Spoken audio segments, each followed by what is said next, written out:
Hello friends, हमारे video में आप सभी लोगों का पुनः स्वागत है। दोस्तों, आज मैं आप लोगों को समांतर माध्य के बारे में बताने जा रहा हूं। लेकिन पिछले वीडियो में मैंने आपको समांतर माध्य के ही बारे में बताया था, लेकिन वह जो हमारा आंकड़ा था वह अवर्गीकृत आंकड़ा था। दोस्तों, आज की हमारी जो टॉपिक है, जो आज हम आपको बताने जा रहे हैं, जैसा कि मैंने लिख दिया है कि आज हम लोग पढ़ेंगे वर्गीकृत बारंबारता बंटन का समांतर माध्य ज्ञात करना। दोस्तों, वर्गीकृत बारंबारता बंटन का समांतर माध्य ज्ञात करने के लिए भी वही विधियां हैं जो हमने आपको अवर्गीकृत बारंबारता बंटन के लिए विधियां बताया था। यानी इसकी भी विधियां जो है वही तीन हैं। दोस्तों, पहली विधि जो होती है वह है आपकी प्रत्यक्ष विधि। दूसरी जो विधि है समांतर माध्य ज्ञात करने की, वह आपकी है लघु विधि। और तीसरा जो है पद विचलन विधि।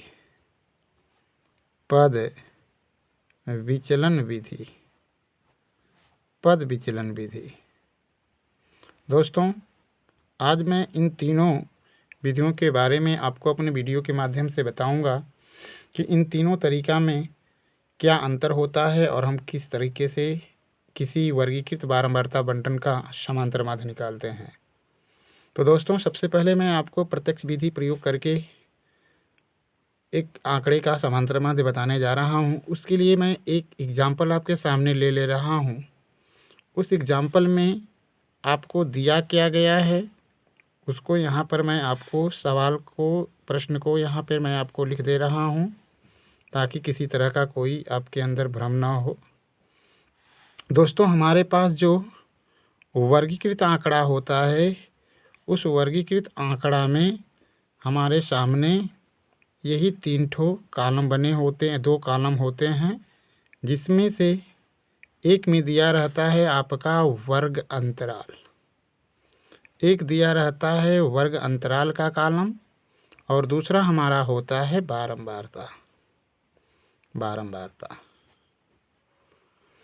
जैसे दोस्तों, वर्ग अंतराल में और बारंबारता में क्या अंतर होता है, आपको बताया गया है कि जो अवर्गीकृत आंकड़ा होता है उसमें वर्ग अंतराल नहीं आता है। लेकिन वर्गीकृत बारंबारता बंटन जो ही बनता है तो उसमें आपका वर्ग अंतराल हो जाता है। जैसे मैं आपको वर्ग अंतराल में ले रहा हूँ 0-10, 10-20, 20-30, 30-40 और 40-50। दोस्तों, ये रहा हमारा वर्ग अंतराल। बारंबारता पे हम चलते हैं तो बारंबारता में हमारा ले लेते हैं, जैसे 8 ले लिया, 12 ले लिया, 18 ले लिया, 7 ले लिया और 5 ले लिया। ये दोस्तों हमारा हुआ क्वेश्चन, जिस क्वेश्चन का हमें समांतर माध्य निकालना है। इस आंकड़े का हमें समांतर माध्य क्या करना है दोस्तों, ज्ञात करना है। इस आंकड़े का हमें समांतर माध्य ज्ञात करना है।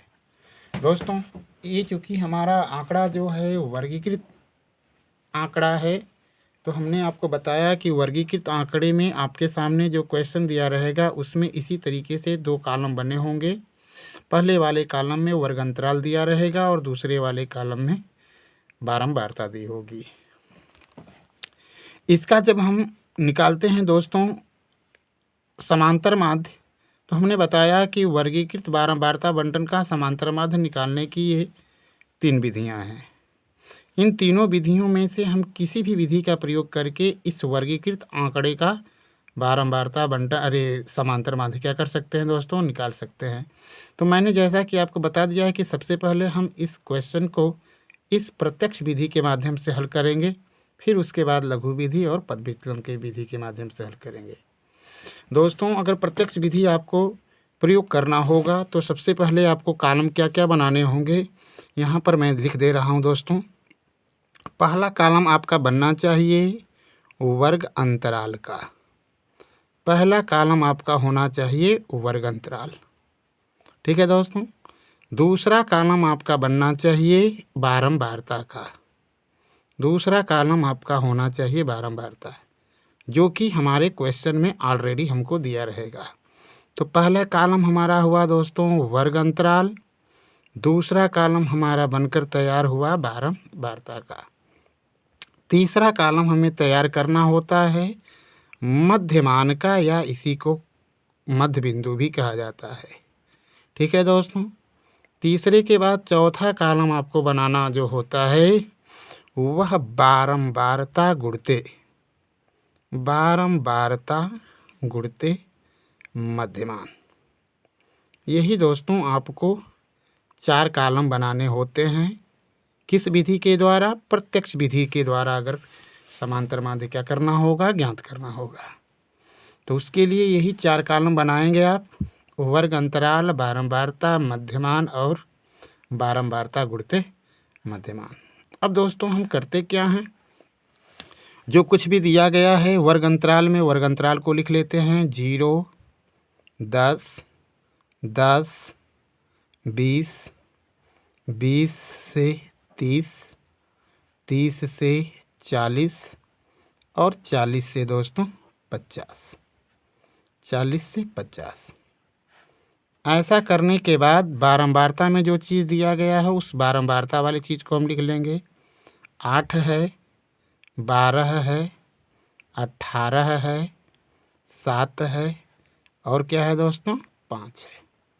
अब क्या करते हैं दोस्तों, आपको एक ख्याल कर लेना है कि ये जो बारंबारता का कॉलम होता है उसको हम F से भी प्रदर्शित करते हैं, और जो मध्यमान होता है उसको हम X भी बोल सकते हैं। और यहाँ पे आप जैसे देख रहे हैं कि F × X है।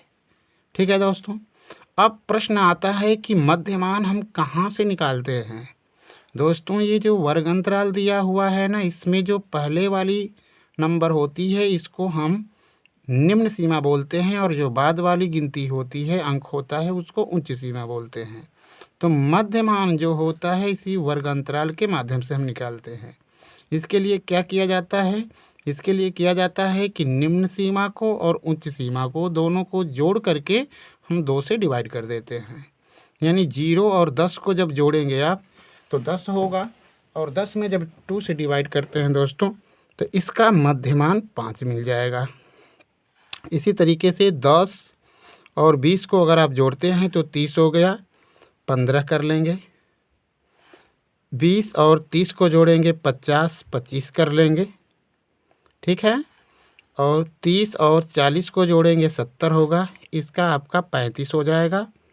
और पुनः यहाँ पे 40 और 50 है, इसको जोड़ेंगे 90 और 90 का आधा कर लेंगे 45 हो जाएगा। ठीक है दोस्तों। अब हमें अगला कॉलम में क्या करना है, बारंबारता में मध्यमान का गुणा कर देना है। ठीक है। बारंबारता यहाँ पर देख रहे हैं आप और मध्यमान यहाँ पे देख रहे हैं। यानी इस चीज़ को अगर हम करते हैं तो 8 का मल्टीप्लाई हमें 5 में कर देना है। तो जब 8 का मल्टीप्लाई जब 5 में करते हैं दोस्तों तो आपको 40 मिलता है। फिर उसी तरीके से 12 में 15 का हमें मल्टीप्लाई कर लेना है। 12 में अगर 15 का मल्टीप्लाई करते हैं दोस्तों तो आपको 180 हासिल होगा, 180 मिलेगा। इसी तरह से 18 में अगर 25 का मल्टीप्लाई करते हैं तो करके देख लीजिएगा, आपको 450 मिलेंगे। 7 का गुणा अगर आप 35 में करते हैं दोस्तों तो आप गुणा करके देख लीजिएगा, 245 आपको मिलेगा। ठीक है। और उसी तरीके से 45 में 5 का अगर आप गुणा कर देते हैं तो आपको मिलेगा 225। ठीक है दोस्तों। ये बात आपको समझ में आ रही है ना? अगर नहीं आ रही है तो फिर से बतला देते हैं। मध्यमान कैसे निकाला गया था? इन दोनों नंबर को जोड़ करके 2 से डिवाइड किया गया था। 0 और 10 को जोड़ा गया था तो 10 आया था, 2 का भाग करने पर 5। उसी तरह से जो शेष वर्ग अंतराल हैं उसी तरह से इन दोनों नंबरों को जोड़ते हुए 2 का भाग करके ये मध्य बिंदु प्राप्त किया गया। फिर बारंबारता गुणते मध्यमान है। तो बारंबारता गुणते मध्यमान में आपने मध्यमान निकाल रखा है, बारंबारता दिया हुआ था, हमने इन दोनों नंबरों का आपस में मल्टीप्लाई कर दिया। 8 का मल्टीप्लाई 5 में करके लिख दिया, 12 का मल्टीप्लाई 15 में, लाइक दैट इसी तरह से कर दिया। ठीक है दोस्तों। फिर अब करते क्या है, ये हमारा सारणी बन करके क्या हुआ दोस्तों, तैयार हुई। ये हमारी सारणी बनी। अब हमें करना क्या होता है, करना हमें ये होता है दोस्तों कि ये जो बारंबारता और मध्यमान का जो मल्टीप्लाई वाले नंबर्स हैं, अंक हैं, इनको हमें जोड़ करके हमें सिग्मा एफ एक्स का मान निकालना है। जैसा कि दोस्तों हमने आपको बता रखा है कि ये चिन्ह जो होता है सिग्मा कहलाता है, सिग्मा, और इसका अर्थ होता है योगफल। इसका अर्थ होता है योगफल। ठीक है। तो अब हम करते क्या हैं कि ये जो बारंबारता और मध्यमान का जो अंक आए हुए हैं, सारे अंकों को अगर आप जोड़ेंगे तो जोड़ने पर दोस्तों इसका योगफल आपको मिलेगा 1140। जोड़ सकते हैं आप, जोड़ लेंगे 1140 आएगा। इस तरीके से हमें सिग्मा एफ एक्स का मान निकल गया। हमें इस मध्यमान वाले बिंदु से कुछ लेना देना नहीं होता है। अब हम सीधे इस बारंबारता का योगफल कर लेंगे, बारंबारता का योगफल। ठीक है दोस्तों। तो इसको भी अगर आप ऐड करते हैं तो 12 8 20 दिख रहा है, और 7 5 12 दिख रहा है, और 18, 12 18 30, और 30 20 50। ठीक है दोस्तों, हमने बारंबारता वाले कॉलम को जोड़ लिया और बारंबारता गुणते मध्यमान को जोड़ लिया। अब उसके बाद हम लिखते क्या हैं, अपने सूत्र को लिखते हैं कि समांतर माध्य बराबर, समांतर माध्य बराबर ये हो जाएगा दोस्तों सिग्मा एफ एक्स और बटा में सिग्मा एफ। अब क्या करेंगे, सिग्मा एफ एक्स का जो मान आया है उसको लिख लेते हैं, और बटा में ये जो सिग्मा एफ का मान आया है 50। अब क्या करते हैं दोस्तों, हम 1140 में 50 से क्या कर देते हैं, डिवाइड कर देते हैं। तो जैसा कि आप देख रहे हैं 50 दूना के 100 हो गया, माइनस कर लेते हैं इसको, 14 हुआ, ऊपर ले 0 को उतार लेंगे। ठीक है। फिर दोस्तों हमारा 2 बार ही जाएगा, फिर यहाँ पे 100 हो गया, फिर इसको घटा लेते हैं, ये 40 हो गया। अब डिवाइड नहीं हो रहा है, पॉइंट लगा लेंगे, 0 बढ़ा लेंगे। ठीक है। अब उसके बाद 50 में इसमें करते हैं तो आपका 8 बार जाएगा, और इस तरीके से आपका 400 हो जाएगा, और इसको आप काट देंगे। ठीक है दोस्तों, इस तरह से हमको रिजल्ट क्या मिला, हमको रिजल्ट मिल गया दोस्तों 22 क्या मिला 8। और यही जो हमारा 22.8 आया, यही हमारा क्या होगा दोस्तों, आंसर। यानी इस आंकड़े का जो हमारा आंसर होगा समांतर माध्य वो 22.8 होगा। दोस्तों मैं अपने अगले वीडियो में आपको सेम इसी तरह का क्वेश्चन लेकर के उसे लघु विधि के माध्यम से हल करके दिखलाऊंगा, और ये बताऊंगा कि प्रत्यक्ष विधि और इस लघु विधि में क्या अंतर होता है। जब प्रश्न पत्र में आपको किसी वर्गीकृत बारंबारता बंटन का अगर समांतर माध्य ज्ञात करना हो, तो अगर इसमें से अगर कोई शर्त लगाई गई होगी तब तो आपको उस शर्त के माध्यम से ही उस क्वेश्चन को हल करना है। अगर किसी तरह का कोई शर्त नहीं होगा तो आप जिस इच्छा से सोचें, जिस नियम से सोचें, जिस विधि से सोचें दोस्तों उसको हल कर सकते हैं, लेकिन प्रतिबंध होने पर आपको उसी विधि के द्वारा उस क्वेश्चन का हल देना है। धन्यवाद दोस्तों, अगले वीडियो का इंतज़ार करें। मैं अपने अगले वीडियो में आपको पुनः समांतर माध्य ज्ञात करने की लघु विधि के बारे में बताऊंगा, और आंकड़ा हमारा वही वर्गीकृत बारंबारता बंटन होगा। धन्यवाद दोस्तों।